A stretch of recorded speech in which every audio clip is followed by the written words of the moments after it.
Hello everyone, welcome to prepare with Ichha. I am Ichha Mishra. Thank you very much. अगर आपने channel को subscribe किया हुआ है और वीडियोस को लाइक कर रहे हैं तो ऐसे ही अपना सहयोग बनाए रखिएगा। मेरा निरंतर यही प्रयास है कि ऐसे वीडियोस लाऊं जो कि आपके लिए बेनिफिशियल हो। इन केस आप चैनल से पहली बार जुड़ रहे हैं तो सब्सक्राइब करना बिल्कुल भी मत भूलिएगा। और अगर आपको वीडियोस अच्छे लगे तो लाइक जरूर कीजिएगा, और अगर आपके पास ऐसा कोई भी है जिसको आप शेयर कर सकते हैं वीडियो तो जरूर कर दीजिएगा। ये वीडियो हमारा जो यूपी पीसीएस प्रीलिम्स 2024 और आरओ के लिए सीरीज शुरू की गई है उसी के क्रम में अगला वीडियो है। इन केस आपको कोई सजेशन देना है तो आप आराम से खुलकर सजेशन दे सकते हैं। एंड अगर आपके पास कोई क्वेश्चन है जो आप मुझसे पूछना चाहते हैं तो टेलीग्राम चैनल के माध्यम से आप मुझसे कनेक्ट कर सकते हैं। राइट, टेलीग्राम चैनल का जो लिंक है वो मैं डिस्क्रिप्शन बॉक्स में डाल दूंगी। Thank you. देखिए, इस वीडियो में हम डिस्कस करने वाले हैं गवर्नर जनरल्स को। ठीक है, तो आपको पता है कि ब्रिटिश रूल भारत में स्थापित हुआ, उसके साथ ही गवर्नर जनरल्स को अपॉइंट किया जाने लगा था। तो बहुत टफ होता है हमारे लिए इन सबको याद रखना सीक्वेंस में, लेकिन इसको आप जब देखेंगे तो सबसे इम्पोर्टेंट, हम कोई भी चीज पढ़ रहे हो तो लर्न करने के लिए जो टेक्निक्स होती है उसमें सबसे इम्पोर्टेंट ये होता है कि हम उनके बारे में पहले पढ़े, उससे पहले हम ये पढ़ लें कि उनका सही सीक्वेंस क्या है। जब हमारे दिमाग में उनका पूरा एक क्रम होगा, एक क्रोनोलॉजी होगी, तो हमें याद करने में आसानी होगी। समझ रहे हैं? तो यहाँ पर आपको ये सीक्वेंस दिख रहा है और इस सीक्वेंस को मैं लर्न करने में आपकी हेल्प करूंगी। उसके बाद हम इनके थोड़ी थोड़ी डिटेल्स देखेंगे, जैसे क्वेश्चन बनते हैं कि वॉरेन हेस्टिंग्स के काल में क्या हुआ था, या फिर कोई भी चीज पूछ ली गई कि मान लीजिए जुडिशियल रिफॉर्म्स किसके काल में लाए गए थे। इस तरह से आपको क्वेश्चंस पता है कि कोई वॉर हुआ, कोई युद्ध हुआ, तो ये युद्ध किसके, कौन से गवर्नर जनरल के शासन काल में हुआ। ठीक है, तो इस तरह से प्रश्न बनते हैं।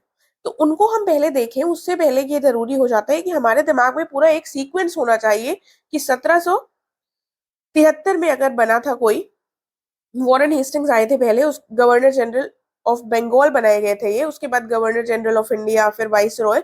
इस तरह से पूरा 1947 तक हमारा ये जो क्रम है वो चलता रहेगा। ठीक है, तो अभी आपको टफ लग रहा होगा, डर भी लगता होगा इसको सीक्वेंस में याद करने में, लेकिन थोड़ी मेरी मेरी मदद से आप इसको लर्न कर सकते हैं। बस थोड़ा सा लर्न करने का अपनी तरफ से भी प्रयास कीजिएगा, ये इंपॉर्टेंट हो जाता है। तो ये सारे गवर्नर जनरल्स हम एक वीडियो में नहीं कर पाएंगे, हम एक सीक्वेंस आज देखेंगे और कुछ गवर्नर जनरल्स को आज डिस्कस करेंगे, और बाकी जो बचे हुए वो आगे आने वाले एक दो वीडियोस में हम उनको डिस्कस करेंगे। ठीक है, तो देख लेते हैं ये जो सीक्वेंस है इसको कैसे लर्न करना है। ठीक है, सबके हमें ईयर भी लर्न होने चाहिए। ठीक है, क्योंकि जब ईयर लर्न होंगे तभी आसानी से हमारे दिमाग में वो बैठ पाएगा। समझ रहे हैं? तो अब हम चलते हैं सबसे पहले वाले में, वो है हमारे वॉरेन हेस्टिंग्स। वॉरेन हेस्टिंग्स 1773 का, आपको पता है रेगुलेटिंग एक्ट 1773 में आया था। ठीक है, सबसे पहले वॉरेन हेस्टिंग्स थे। ये 1773 से 85 के लगभग रहे। ठीक है, 1773 से 85 के लगभग रहे। तो वॉरेन हेस्टिंग्स के बाद आते हैं अगले जो थे, वो थे लॉर्ड कॉर्नवालिस। कॉर्नवालिस 1786 से 93 के बीच में रहे। ठीक है, तो सबसे पहले कौन आया था? हेस्टिंग्स आए थे, वॉरेन हेस्टिंग्स आए थे। एक लॉर्ड हेस्टिंग्स भी आते हैं, वो बाद में आएंगे। ठीक है, तो वॉरेन हेस्टिंग्स आए 1773 से 85 के बीच में रहे। फिर लॉर्ड कॉर्नवालिस जो 1786 से 1793 के बीच में रहे। 1786 से 1793 के बीच में। ईयर्स में हिंदी इंग्लिश में मिक्स बोलूंगी, तो जो भी आपके लिए कंफर्टेबल और कन्वीनियंट भाषा हो उस हिसाब से देख लीजिए। ठीक है, उसके बाद हम देखते हैं, एक आते हैं शोर। ठीक है, तो ये आते हैं 1793 से 1798 के बीच में। ठीक है, तो ये बहुत ज्यादा, कॉर्नवालिस के बाद हम देखते हैं कि ये, देखिए थोड़ी सी ट्रिक्स बताऊंगी, थोड़ी सी फनी भी हो सकती है लेकिन आपको याद रहेगा। ठीक है, अब कोई भी व्यक्ति अपने 90s में अगर चल रहा होता है तो वो एकदम शोर पर, मान लीजिए वो एकदम किनारे पर है। ठीक है, इंग्लिश वाला शोर। ठीक है, चिल्लाने वाला शोर नहीं, इंग्लिश वाला, वो एकदम शोर पर है कि अब उसका आगे का कुछ कंफर्मेशन नहीं है। ठीक है, समझ रहे हैं ना? तो शोर जो थे, वो जो ये सर जॉन शोर आए थे तो ये एकदम शोर पे थे। इनका 93 से 98 वाली इनकी उम्र थी। इस तरह से थोड़ा सा दिमाग में बनाते हुए चलिएगा तो ये आपको याद रहेगा। ठीक है, कुछ भी फनी और एब्रप्ट सा हो सकता है, वियर्ड हो सकता है, लेकिन याद रहेगा। तो 93 से 98 के बीच में सर जॉन शोर रहे। ठीक है, जॉन आए जो बिल्कुल शोर पे लटके हुए थे। फिर 98 में ये चले गए। जब ये चले गए तो एक तरह से इनके लिए वो वेल ही था। ठीक है, क्योंकि अब इस उम्र में आने के बाद चले जाना ही वेल होता है। राइट, तो इसलिए इनके बाद शोर के बाद कौन आएगा? वेलेजली, जो 98 से 1805 तक रहेंगे। ठीक है, वेलेजली आए, जो वेल था आना इनका 1798 से 1805 तक रहे। ठीक है, तो जब सब कुछ वेल हो गया उसके बाद क्या आएगा? उसके बाद हम देखेंगे क्या होगा। फिर आते हैं जॉर्ज बार्लो। ठीक है, कौन आए? जॉर्ज बार्लो आए।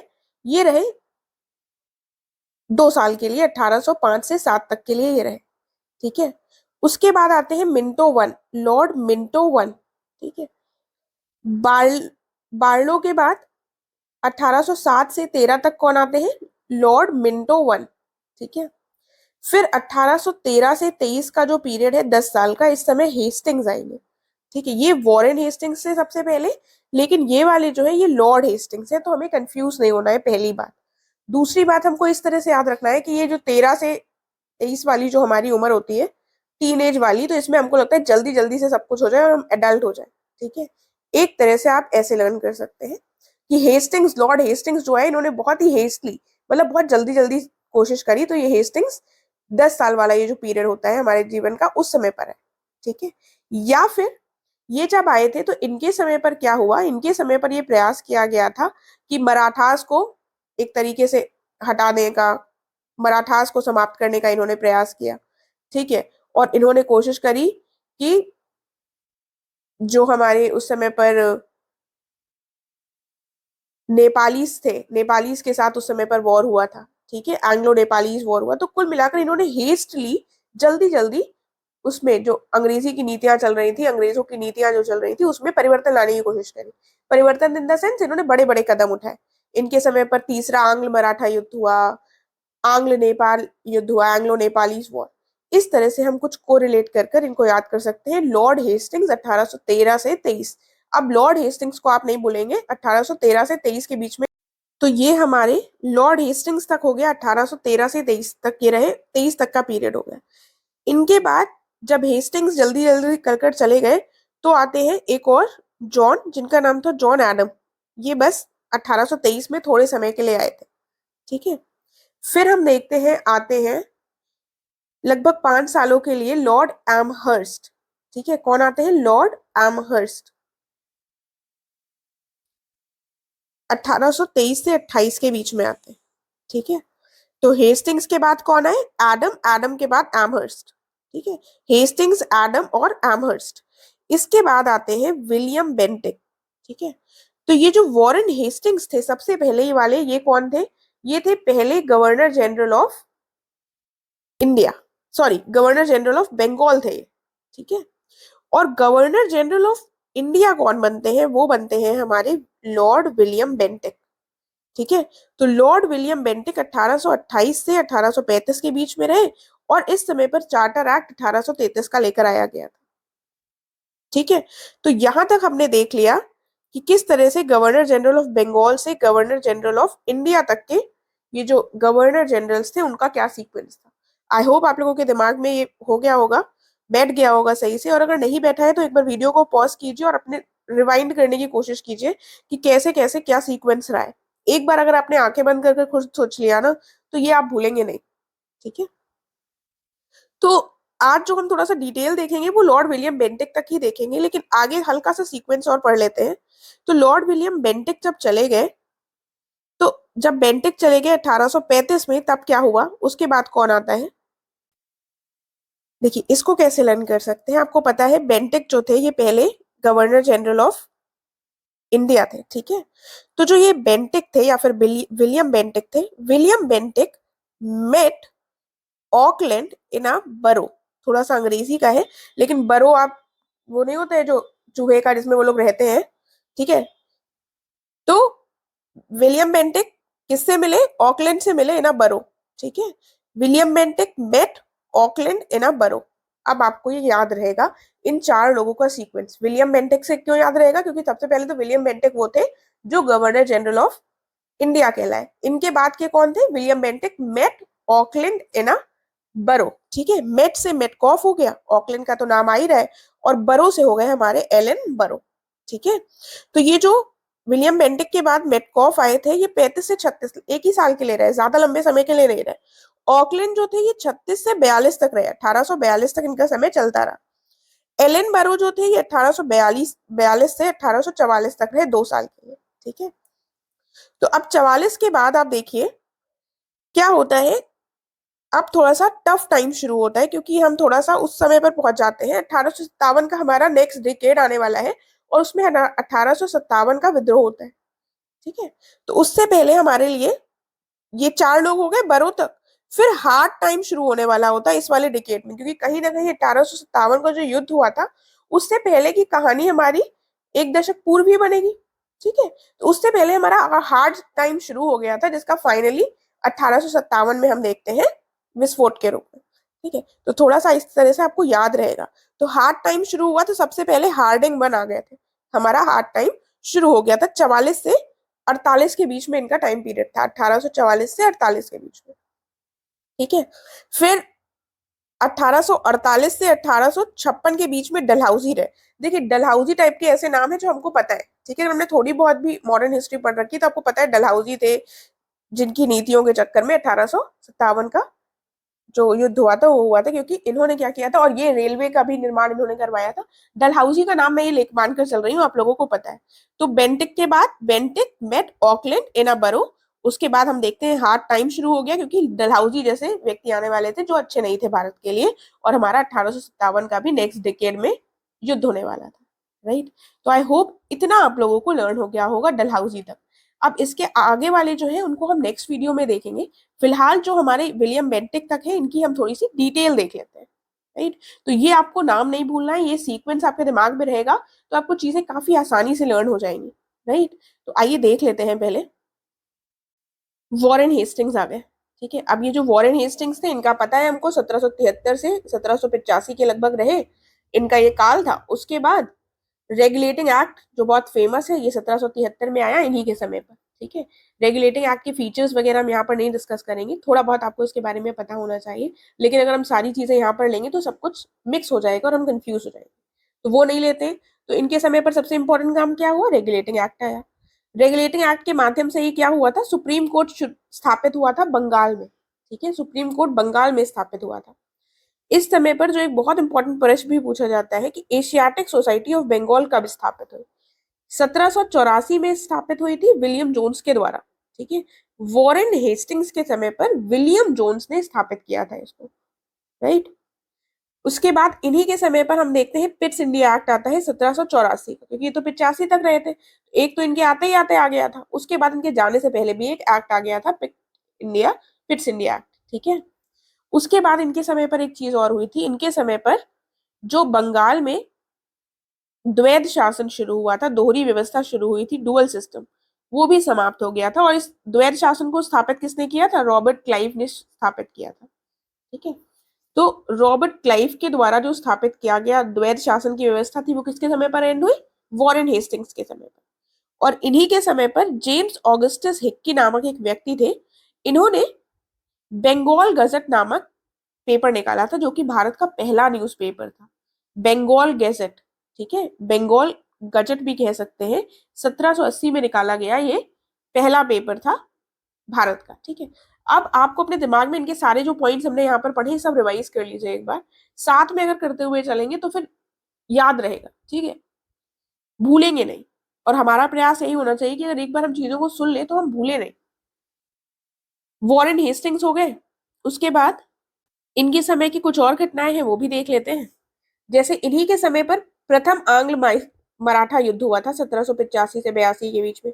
ये जो युद्ध हुए हैं इनके लिए मैं कुछ अलग से लेकर आऊंगी एक सीक्वेंस में, ताकि आप लोगों को याद हो जाए, क्योंकि युद्ध वगैरह जो चीजें रटने वाली होती हैं वो थोड़ा सा टफ हो जाता है। फिर द्वितीय एंग्लो मैसूर वॉर हुआ था 1780-84 में, इसको टेंशन मत लीजिए, ये हम अलग से डिस्कस करेंगे। इन्होंने एक ये नई नीति लेकर आए थे, रिंग फेंस पॉलिसी, इनके द्वारा लाई गई थी रिंग फेंस पॉलिसी। देखिए, तो इसमें क्या होता था, बेसिकली जो ईस्ट इंडिया कंपनी थी उसको अपने बॉर्डर्स को सुरक्षित रखना था, उसको डर था कहीं ऐसा ना हो कोई बाहरी हमारे ऊपर हमला कर दे। ठीक है, और मराठास की जो पावर है वो ज्यादा ना बढ़ जाए। तो ये क्या करते थे, ये अपने जो आसपास के छोटे छोटे राज्य थे वहां पर अपनी मिलिट्री भेजते थे, और वो जो मिलिट्री होती थी वो उनके बॉर्डर्स की सुरक्षा करती थी। एक तरह से ये मान लीजिए ये ईस्ट इंडिया कंपनी का था, यहाँ पर कोई छोटा सा किंगडम था और यहाँ पर से इनको खतरा था, ठीक है। तो ये अपनी यहाँ पर भेज देते थे कि तुम लोग यहाँ पर खड़े रहो, यहाँ से इनके बॉर्डर को सुरक्षित करोगे तो अपने आप हमारा वाला जो है वो सुरक्षित रह जाएगा, ठीक है। स्टार्टिंग में तो ये लोग इक्वल मानते थे कि जो छोटा सा एम्पायर है वो भी हमारे इक्वल है, लेकिन आगे देख चलकर हम देखते हैं कि लॉर्ड वेलेस्ली की आती है सब्सिडियरी अलायंस, ठीक है। जो सब्सिडियरी अलायंस, सब्सिडियरी का मतलब क्या होता है, छोटा मानना, ठीक है। तो सब्सिडियरी अलायंस इसी जो रिंग फेंस पॉलिसी थी इसी का एक एक्सपैंडेड रूप था, ठीक है। इसमें सब्सिडियरी अलायंस में इन्होंने इनको सबऑर्डिनेट माना, ठीक है। और ये जो अपने अपना भेजते थे मिलिट्री सुरक्षा के लिए, इसकी कुछ जो कंडीशंस थी वो चेंज हो गई, ये अपने से छोटा कंसिडर करने लगे, ठीक है। तो रिंग फेंस का एक्सटेंडेड रूप ही हमारा सब्सिडियरी अलायंस था, राइट। तो रिंग फेंस पॉलिसी कौन लेकर आया था, किसके समय पर आई थी, वॉरेन हेस्टिंग्स के समय पर, ठीक है। उसके बाद आगे देखते हैं, इन्होंने कलकत्ता मदरसा स्थापित किया था 1780 में, ठीक है। वही हिंदी में चीजें लिखी, अगर आप हिंदी में कन्वीनियंट हो तो इसको देखते रहिएगा। ये पहले ऐसे गवर्नर जनरल थे जिनको प्रोसिक्यूट किया गया था, जिनके ऊपर महाभियोग का मुकदमा चलाया गया था, हालांकि इनको बरी कर दिया गया था, लेकिन ये पहले ऐसे थे। अगर ऐसा क्वेश्चन बन जाता है तो जो पहले गवर्नर जनरल थे वही थे हमारे जिनके ऊपर मुकदमा चलाया गया था महाभियोग का। एक अमीनी कमीशन आया था 1776 का, 1776 में अमीनी आयोग आया था, ये किससे संबंधित था, तो इसको अपॉइंट किया गया था एग्रेरियन सिस्टम यानी कृषि व्यवस्था के बारे में जानकारी प्राप्त करने के लिए। तो अमीनी को एग्रीकल्चर से याद रखिएगा, अग्रेरियन से। अमीनी कमीशन 1776 में लाया गया था, इसका संबंध अग्रेरियन सिस्टम से था, ठीक है। उसके बाद अगला पॉइंट क्या है वो देख लेते हैं। इन्होंने दस्तक सिस्टम जो है उसको समाप्त कर दिया था, दस्तक सिस्टम को समाप्त कर दिया था, जो इंट्रोड्यूस किया गया था रॉबर्ट क्लाइव के द्वारा, ठीक है। एक एक पॉइंट के डिटेल में नहीं जाएंगे, अदरवाइज बहुत ज्यादा लंबा हो जाएगा और फिर सारी चीजें थोड़ी कंफ्यूजिंग भी हो सकती है। तो दस्तक प्रथा एक लाई गई थी, व्यापारियों के लिए थी, बेसिकली ब्रिटिश व्यापारी जो थे उनके लिए थी, यूरोपियन व्यापारी। उसके बाद इसको इन्होंने समाप्त किया था। फिर हम देखते हैं अंग्रेजी ट्रांसलेशन हुआ था भगवत गीता का, इसको किसने किया था, चार्ल्स विल्किंस ने किया था, ठीक है। इन्होंने विल्किंस जो थे इन्होंने भगवत गीता का ट्रांसलेशन किया था इनके समय पर। उसके बाद देखिए ये पॉइंट्स बहुत इंपॉर्टेंट है क्योंकि इनसे क्वेश्चंस पूछे गए हैं। उसके बाद हम देखते हैं, आते हैं लॉर्ड कॉर्नवालिस। वॉरेन हेस्टिंग्स के बाद कॉर्नवालिस आए थे, इनका समय था 86 से 93, 1786 से 93 तक रहे थे। इन्होंने क्या किया था, इन्होंने लोअर कोर्ट्स और अपीलेट कोर्ट्स स्थापित किए थे, यानी कि निचली अदालतें और अपीली अदालतों की इन्होंने आकर स्थापना की थी। तो कुल मिलाकर ये जो अदालतों वाला सिस्टम था, कोर्ट्स का जो प्रॉपर सिस्टम था, जुडिशियल सिस्टम जो लाया गया था भारत में, उसको प्रॉपरली ऑर्गेनाइज किया गया था, वो किसने किया था, कॉर्नवालिस ने किया था, ठीक है। इन्हीं के समय पर हम देखते हैं, इन्हीं के द्वारा ही लाया गया था परमानेंट सेटलमेंट, यानी कि स्थायी बंदोबस्त की जो व्यवस्था थी वो लाई गई थी, ठीक है। और ये 1793 में स्थायी बंदोबस्त की व्यवस्था लाई गई थी और इसको लागू किया गया था 1793 में, राइट। इनके समय पर तीसरा आंग्ल मैसूर युद्ध होता है 1790 से 92 के बीच में। युद्ध हम अलग से करेंगे इसलिए टेंशन की जरूरत नहीं है। तो कॉर्नवालिस कोड इन्हीं के समय पर लाया गया, इन्हीं के द्वारा दिया गया। 93 ही में दो चीजें हुई थी, एक तो परमानेंट सेटलमेंट और एक कॉर्नवालिस कोड, दोनों चीजें 1793 में हुई। इन्होंने भारत में सिविल सर्विसेज को भी इंट्रोड्यूस करवाया, यानी कि सिविल सेवाओं की शुरुआत इनके समय पर ही हुई, ठीक है। संस्कृत विद्यालय बनारस में स्टैब्लिश किया गया था इनके समय पर जोनाथन डंकन के द्वारा, जो उस समय पर गवर्नर थे बंगाल के। देखिए थोड़ा ज्यादा किचपिच हो गया, हटा देती हूँ। तो संस्कृत विद्यालय किसके समय पर स्थापित हुआ था बनारस में, लॉर्ड कॉर्नवालिस के समय पर। और किसके द्वारा किया गया था, जोनाथन डंकन के द्वारा किया गया था, ठीक है। और ये जो जोनाथन डंकन थे वो थे कौन, उस समय पर गवर्नर थे बॉम्बे के, ठीक है। तो कई बार ऐसा क्वेश्चन को डिफिकल्ट बनाने के लिए पूछ सकते हैं, ठीक है, स्टेटमेंट में भी दे सकते हैं। तो जोनाथन डंकन बॉम्बे के गवर्नर थे और इन्होंने बनारस में संस्कृत विद्यालय को स्थापित किया, राइट। उसके बाद देखिए इनके संबंध में एक इंपॉर्टेंट चीज और है जो यहाँ पर नहीं लिखी हुई है, कि ये भारत में हम देखते हैं कि 1786 से 93 तक गवर्नर जनरल है, लेकिन 1805 में ये दोबारा आते हैं, ठीक है। और 1805 में जब ये भारत आए तब इनकी मृत्यु हो जाती है 5 अक्टूबर को। अक्टूबर ही चल रहा है तो अक्टूबर में ही इनकी मृत्यु हुई थी और इनकी मृत्यु हुई थी गाजीपुर में। ठीक है, यूपी के गाजीपुर में इनकी मृत्यु हो गई थी। तो एक क्वेश्चन पूछा गया है कि वो कौन से गवर्नर जनरल थे जिनकी मृत्यु गाजीपुर में हुई थी। तो आपको पता है कौन थे वो थे लॉर्ड कॉर्नवालिस। क्योंकि आप कंफ्यूज हो सकते हैं कि वो 93 तक रहे थे तो 1805 में इनकी मृत्यु कैसे हुई। तो ये आए थे, ठीक है, और इनकी तबीयत खराब होने के कारण मृत्यु हो गई थी। राइट, तो यहां तक हमने देख लिया लॉर्ड कॉर्नवालिस तक। फिर आता है, हमने शोर को लर्न किया था, याद आ गया ना कैसे लर्न किया था। 1793 से 98 तक का इनका टाइम रहेगा। अब जब ये शोर पे थे, किनारे पे खड़े हुए थे, इनका कुछ पक्का भी नहीं था आगे का, तो इन्होंने सोचा कि हम कुछ भी इंटरवेंशन नहीं करेंगे, शांति से बैठे रहेंगे। ठीक है, जितना जीवन है उतना शांति से बैठकर बिताएंगे। इस तरह से आपको याद रहेगा, ठीक है, अदरवाइज ऐसा कुछ भी नहीं है, ये मैंने कहानी बनाई है। राइट, तो गैर हस्तक्षेप इन्होंने किया और ये शांति से, जब इनका जितना 4-5 साल रहे, बिल्कुल बिना हस्तक्षेप के शांति से रहे। ठीक है, और इन्हीं के समय पर 1793 का चार्टर एक्ट आया। राइट, तो इनके बारे में हमने, सर जॉन शोर के बारे में ये पॉइंट देख लिया, ज्यादा इनसे संबंधित इंपॉर्टेंट पॉइंट्स नहीं है। उसके बाद शोर चले गए तो ये वेली हुआ। ठीक है, तो ये कौन आते हैं, वेलेजली, और वेलेजली जो थे ये 1798 से 1805 तक रहे। ठीक है, तो ये 1805 तक का इनका टाइम पीरियड था। और लॉर्ड वेलेजली से संबंधित सबसे इंपॉर्टेंट पॉइंट क्या है कि इन्होंने इंट्रोड्यूस किया था सब्सिडियरी अलायंस को, यानी कि सहायक गठबंधन। ठीक है, 1798 में ये सब्सिडियरी अलायंस को ये लेकर आते हैं। इनके समय पर आंग्ल मैसूर युद्ध, चौथा आंग्ल मैसूर युद्ध होता है 1799 में। और इनके समय पर ट्रीटी ऑफ बसीन साइन होती है, बसीन की संधि, यहाँ पर से अलग पॉइंट होगा यहाँ पर, 1802 में।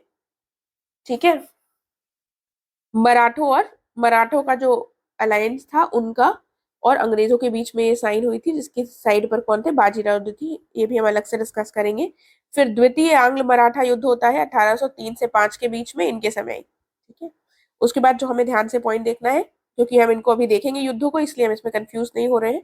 फोर्ट विलियम कॉलेज जो है ये कलकत्ता में स्थापित हुआ था 1800 में। ठीक है, लॉर्ड वेलेस्ली के समय पर। इन्हीं के समय पर राजभवन भी कलकत्ता में स्थापित हुआ था 1803 में। उस समय पर बंगाल सेंटर था। ठीक है, तो बंगाल में ही सारी इंपॉर्टेंट चीजें स्टैब्लिश हो रही थी। इन्हीं के समय पर सेंसरशिप एक्ट आता है 1799 का।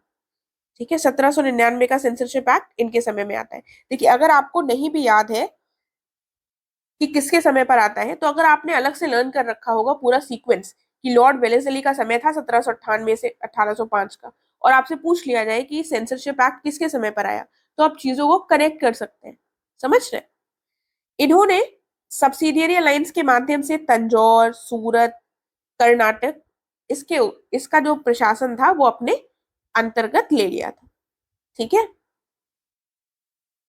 देखिए अब एक क्वेश्चन ये बहुत इंपॉर्टेंट आता है कि किस जगह पर सबसे पहले इन्होंने सब्सिडियरी अलायंस को लागू किया। तो ये इसको ऐसे लर्न कर सकते हैं, इसके लिए ट्रिक है, यहाँ पर नहीं लिखा है ये। इनके अलावा भी कुछ जगहों को पर इन्होंने लागू किया था। वो सबसे पहला था हैदराबाद, जहां पर लाया गया था 1798 में। फिर मैसूर था, ठीक है, जहां पर 1799 में। फिर तंजौर। ठीक है, ये क्वेश्चन ऐसे पूछे जाते हैं कहाँ पर सब्सिडियरी अलायंस को सबसे पहले लागू किया गया। तो ये हमारा इस सीक्वेंस में है HMT। HMT की घड़ियां आती है ना, तो HMT का सीक्वेंस है पहले हमारा। ठीक है, हैदराबाद 98 में, मैसूर, फिर तंजौर, दोनों 99 में। ठीक है, उसके बाद हम देखते हैं अवध। उसके बाद अवध, फिर पेशवा, मराठास के पेशवा वाले राज्य में वो किया इन्होंने। उसके बाद पेशवास जहां पर राज्य कर रहे थे उस क्षेत्र में, फिर जहां पर सिंधिया राज्य कर रहे थे, फिर गायकवाड़। ठीक है, तो ये सीक्वेंस आपको याद रहना चाहिए, पहले HMT होगा, फिर अवध होगा, फिर पेशवास वाले क्षेत्र में, फिर PSC हो गया। ठीक है, HMT के बाद APSC हो गया। तो अवध, पेशवा, सिंधिया और गायकवाड़। ठीक है, ये जी है एक्चुअली, तो गायकवाड़ का PSC नहीं हो पाएगा, PSG होगा। ठीक है, APSG, इस तरह से थोड़ा देख लीजिएगा। ये स्टार्टिंग के 3 बहुत इंपॉर्टेंट हो जाते हैं। राइट, तो ये हमने यहाँ पर सीक्वेंस नहीं लिखा था, यहाँ पर एक बार डिस्कस कर लिया है लॉर्ड वेलेस्ली के समय पर। फिर आते हैं सर जॉर्ज बार्लो। तो जॉर्ज बार्लो 2 साल के लिए आए, इनके समय भी ऐसा कुछ इंपॉर्टेंट नहीं हुआ। एक इंपॉर्टेंट जो घटना थी वो थी वेल्लोर की म्यूटिनी, जो कि 1806 में घटित हुई थी। ठीक है, और ये पहला वो था विद्रोह था जहां पर भारतीय सिपाही और ईस्ट इंडिया कंपनी के खिलाफ भिड़त हुई थी। भारतीय सिपाहियों की ईस्ट इंडिया कंपनी के खिलाफ भिड़त, यहाँ पर हम पहली बार लार्ज स्केल में म्यूटिनी देखते हैं वेल्लोर म्यूटिनी 1806 की, ठीक है। आगे देखते हैं, लॉर्ड मिंटो आते हैं, 1807 से 1813 तक रहते हैं। इनके समय पर क्या होता है, उस समय पर पंजाब वाला जो क्षेत्र था उसको कौन रूल कर रहा था, वहां पर महाराजा रंजीत सिंह थे, ठीक है। तो महाराजा रंजीत सिंह के साथ एक ट्रीटी ऑफ अमृतसर होगी 1809 में, ठीक है। ट्रीटी ऑफ अमृतसर अंग्रेजों के साथ इन्होंने की थी, महाराजा रंजीत सिंह ने। ये लॉर्ड मिंटो के समय पर हुई थी। और 1813 में इनके समय पर ही आया था चार्टर एक्ट, ठीक है। थोड़ी सी चीजें ज्यादा हो सकती हैं, लेकिन ध्यान देने की कोशिश कीजिएगा ताकि आपको याद हो जाए, राइट। फिर आता है हेस्टिंग्स, मैंने बताया था, टीनेज वाली कहानी भी सुनाई थी, और इनके द्वारा जो कार्य थे उससे भी रिलेट किया था। 13 से 23 तक ये रहेंगे, ठीक है। तो सबसे पहले जो हमने देखा था कि सब इनसे पहले जो आते हैं जॉन शोर, जिन्होंने नॉन इंटरवेंशन, अहस्तक्षेप की नीति लेकर आए थे। उसको, शोर की जो नीति लाई गई थी उसको समाप्त किसने किया, इन्होंने, लॉर्ड हेस्टिंग्स ने समाप्त किया आकर, ठीक है। हेस्टली आए, जल्दी जल्दी आए और उन्होंने समाप्त कर दिया। फिर इनके समय पर तृतीय आंग्ल मराठा वॉर हुआ, उसके बाद एंग्लो नेपाली वॉर हुआ, और ये जो एंग्लो नेपाली वॉर था इसको एंड किया गया था ट्रीटी ऑफ सगौली के द्वारा। भारत और नेपाल के बीच में इसको साइन किया गया था। अगर आपको याद हो तो थोड़ी दिन पहले, 1-2 साल पहले न्यूज में था कि लिपू लेक दर्रा जो है उससे संबंधित विवाद हुआ था भारत और नेपाल के बीच में। तब उस समय पर इसी ट्रीटी ऑफ सगौली को आपने इसके बारे में सुना होगा। तो ये 1816 में साइन हुई थी, ठीक है। और इनके समय ही बॉम्बे प्रेसिडेंसी क्रिएट होती है 1818 में, इसका निर्माण किया गया था। फिर हम देखते हैं रैयतवाड़ी सिस्टम मद्रास में, हम देखते हैं कि स्टैब्लिश हुआ रैयतवाड़ी सिस्टम मद्रास प्रेसिडेंसी में 1820 में, और ये किया गया था थॉमस मुनरो के द्वारा। थॉमस मुनरो के द्वारा रैयतवाड़ी सिस्टम 1820 में मद्रास प्रेसिडेंसी में लागू किया गया। और महालवाड़ी सिस्टम जो है ये उत्तरी भारत में हॉल्ट मैकेंजी के द्वारा 1822 में लागू किया गया। तो 2 सिस्टम हमने देखे, तीसरा देखा, सबसे पहला जो देखा था वो था परमानेंट सिस्टम, सेटलमेंट का सिस्टम, जो आया था 1793 में लॉर्ड कॉर्नवालिस के समय। यहां पर हमने 2 देखे, रैयतवाड़ी मद्रास में हुआ 1820 में थॉमस मुनरो के द्वारा, ठीक है। महालवाड़ी सिस्टम उत्तरी भारत में हॉल्ट मैकेंजी के द्वारा, ठीक है, 1822 में। उसके बाद हम देखते हैं हिंदू कॉलेज, इन्हीं के समय पर स्थापित हुआ था कलकत्ता में 1817 में, राइट। और क्या क्या चीजें हुई, अब मैंने बताया ये जल्दी जल्दी आए थे, तो इन्होंने जल्दी जल्दी क्या किया, इन्होंने सोचा था कि पिंडारी जो थे, एक तो मराठास के साथ इन्होंने युद्ध किया कि मराठा को खत्म कर दे, और एक चीज जो मैंने उस समय नहीं बताई थी, याद रख सकते हैं, पिंडारियों का इन्होंने सोचा था हम पूरी तरह से सर्वनाश कर देंगे, ठीक है। तो ये पिंडारी होते थे, ये क्या करते थे, ये लड़ते थे, कुछ इनको दे दिए जाते थे पैसे या किसी चीज के लिए, तो ये मराठों के साइड से या अलग से ये लड़ते थे। तो ये काफी ज्यादा अंग्रेजों के लिए, अंग्रेजों की नाक पर इन्होंने दम कर दी थी। तभी हेस्टिंग्स आए और इन्होंने सोचा अब इनको खत्म करना ही पड़ेगा। तो 1817 से 18 के बीच में हम देखते हैं इन्होंने कंप्लीटली डिस्ट्रॉय कर दिया था, सर्वनाश कर दिया था पिंडारियों का, ठीक है। बंगाल टेनेंसी एक्ट यानी कि बंगाल काश्तकारी अधिनियम 1822 में आया। इससे संबंधित भी एक बार मैच द फॉलोइंग में क्वेश्चन पूछा गया था, तो याद रखिएगा बंगाल काश्तकारी एक्ट कब आया था, 1822 में। फिर एक general committee of public instruction बनती है 1823 में। ये जो कमिटी थी इसी का काम था कि तुम डिसाइड करो कि भारत में जो शिक्षा दी जाती है उसको माध्यम क्या होना चाहिए, अंग्रेजी में दी जानी चाहिए या फिर लोकल लैंग्वेज में दी जानी चाहिए, और अगर हम पढ़ा रहे हैं तो उनको क्या पढ़ाएं, साइंस वाली चीजें पढ़ाएं या उनकी दूसरी चीजें पढ़ाएं। तो इसी कमिटी के माध्यम से हम ओरिएंटलिस्ट और जो हम विवाद देखते हैं, एंग्लिसिस्ट का जो विवाद देखते हैं, वो इसी से उत्पन्न होता है, ठीक है। तो ज्यादा डिटेल में नहीं जाना है इस कमिटी का, बस थोड़ा सा याद रखिएगा, थोड़ी सी कहानी से आपको चीजें याद रहेंगी। फिर हम देखते हैं 1 साल के लिए केवल जॉन एडम आते हैं, इनके समय पर ऐसा कुछ नहीं हुआ तो हमें ज्यादा पढ़ना भी नहीं है। फिर एमहर्स्ट आते हैं 1823 से 28 के बीच में, लगभग 5 सालों के लिए, राइट। इनके समय पर 1824 में बैरकपुर म्यूटिनी होती है, ठीक है। बैरकपुर विद्रोह कब हुआ, 1824 में। और वेल्लोर वाला विद्रोह कब हुआ था, जल्दी से बताइए। वेल्लोर वाला जो विद्रोह था वो कब हुआ था, ये हुआ था हमारा 1806 में सर जॉर्ज बार्लो के समय पर, ठीक है। और एमहर्स्ट के समय पर बैरकपुर में विद्रोह हुआ। इनके समय पर प्रथम आंग्ल बर्मीज युद्ध हुआ। इन्होंने संस्कृत कॉलेज स्टैब्लिश किया कलकत्ता में 1824 में। ठीक है। संस्कृत कॉलेज कहां पर स्टैब्लिश किया? कलकत्ता में स्टैब्लिश किया था, राइट। इससे पहले भी हमने देखा था कि एक कोई कॉलेज स्टैब्लिश हुआ था संस्कृत से संबंधित। अब उसको ध्यान करने की कोशिश करिए। देखिए, जब हम ऐसे कंफ्यूज हो रहे हो और फिर हम चीजों को रिवाइज करें तो हमारे लिए थोड़ा सा इजी हो जाता है और हम चीजों को याद रख पाते हैं। तो लॉर्ड कॉर्नवालिस का हमने पढ़ा था कि इनके समय पर क्या हुआ था, संस्कृत विद्यालय बनारस में स्थापित हुआ था। संस्कृत विद्यालय कहाँ स्थापित हुआ था? बनारस में स्थापित हुआ था और उसको किया था जोनाथन डंकन ने। ठीक है। तो चीजें अलग अलग है, कंफ्यूजन नहीं रखना है हमको। एक ट्रीटी ऑफ यानदाबो, ठीक है, या फिर यंडाबो की संधि 1826 में हुई थी ईस्ट इंडिया कंपनी और बर्मा के बीच में। इन्हीं के समय बर्मा के साथ युद्ध हुआ था और इसी के परिणाम स्वरूप ट्रीटी ऑफ यानदाबो हुई थी। आगे देख लेते हैं, क्वेश्चंस देख लेते हैं। इसके बाद कौन आएंगे? इसके बाद आएंगे हमारे प्रथम गवर्नर जनरल, भारत के प्रथम गवर्नर जनरल। ठीक है। तो उनको हम नेक्स्ट वीडियो में करेंगे, यहाँ पर नहीं कर रहे हैं वरना बहुत सारे लोग हो जाएंगे और फिर आप सारी चीजों को याद नहीं रख पाएंगे। तो यहाँ तक एमहर्स्ट तक हमने देख लिया, 28 तक। लॉर्ड विलियम बेंटिक आएंगे अब, जो कि हमारे प्रथम गवर्नर जनरल होंगे भारत के। क्वेश्चंस कुछ देख लेते हैं और बाकी उनको जब करेंगे तो बाकी क्वेश्चंस तब करेंगे। ठीक है। ईयर्स नहीं लिखे हैं लेकिन ये आपके पीसीएस एग्जाम में ही पूछे गए क्वेश्चंस हैं, तो उन्हीं को हम डिस्कस करेंगे। तो कलकत्ता में एशियाई समाज की स्थापना के समय बंगाल का गवर्नर जनरल कौन था? यानी कि एशियाटिक सोसाइटी जो कलकत्ता में स्थापित हुई थी, इस समय पर बंगाल के गवर्नर जनरल कौन थे? तो कौन थे उस समय पर? कॉर्नवालिस, हेस्टिंग्स, वेलेस्ली या फिर बेंटिक? तो आपको पता है उस समय पर वॉरेन हेस्टिंग्स थे। ठीक है। अगला क्या है? सिक्योरिटी सेल की पॉलिसी, यानी कि सुरक्षा सेल की नीति। ये देखिए, ये क्वेश्चन हमने नहीं किया है तो इसको यहीं से ध्यान रख लीजिएगा कि पॉलिसी ऑफ सिक्योरिटी सेल जो है ये भी वॉरेन हेस्टिंग्स के समय पर लाई गई थी, उन्हीं से संबंधित है, राइट। फिर जुडिशियल ऑर्गेनाइजेशन जो भारत में है, यानी कि न्यायिक संगठन, ये किसके समय पर स्थापित हुआ था? इसके बारे में भी मैंने बताया है। तो ये कॉर्नवालिस के समय पर स्थापित हुआ था। ठीक है। फिर क्या प्रश्न है? प्रश्न है एनफोर्समेंट ऑफ पब्लिक सर्विस कब हुई, यानी कि लोक सेवा का प्रवर्तन किसके समय में किया गया था? बेंटिक के समय, कॉर्नवालिस के समय, कर्जन या फिर डलहौजी? तो हमने देखा था सिविल सर्विसेज जो थी किसके समय पर आई थी? कॉर्नवालिस के समय पर। ठीक है। आंसर यहाँ पर बी हो जाएगा।